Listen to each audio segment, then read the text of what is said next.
hayoko deseko harmeko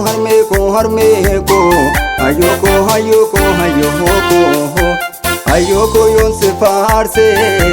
yangadu hunda hole kifte dinka hatiti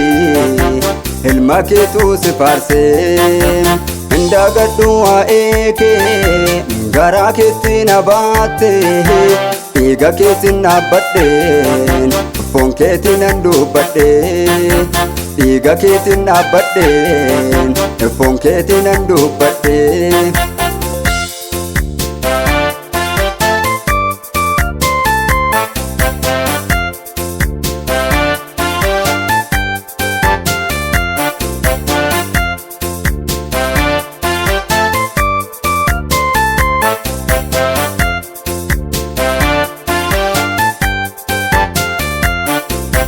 harmeko mafagate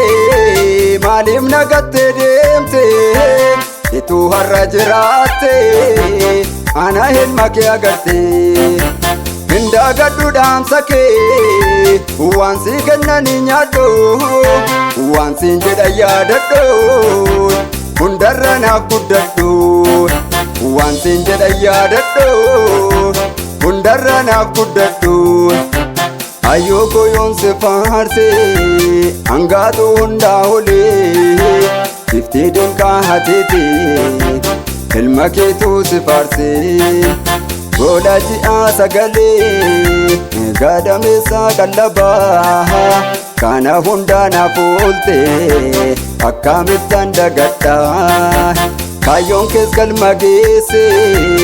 ilme kesif guddate etu harda jirate kana hunda hagarte etu harra jirate kana hunda agarte in shakkin harme kanko sabbata ke jabese abjunat na fardite barana galmagese anil me ke tokkichi jalala ke bamboe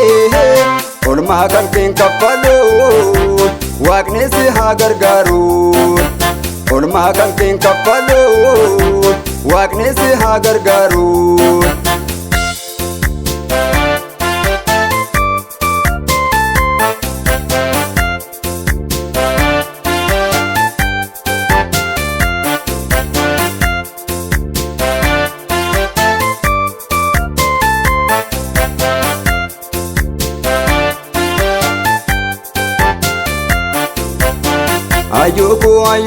ayoko deseko harmeko ayoko yammo he jollumako wa baay'ee naaf gooteetta ana goddisuuf jecha harka namaa laaltetta anuma galmaan geesse ofii keessiif maadeemte haadha koo handhiphadhe jiraatan awwaalameen ayyoko handhiphadhe jiraatan awwaalameen ayyoko yoon se faarse angaatu hundaa holee kiftii dinkaa hatiti ilma keetuu se faarse kiftii dinkaa hatiti ilma keetuu se faarse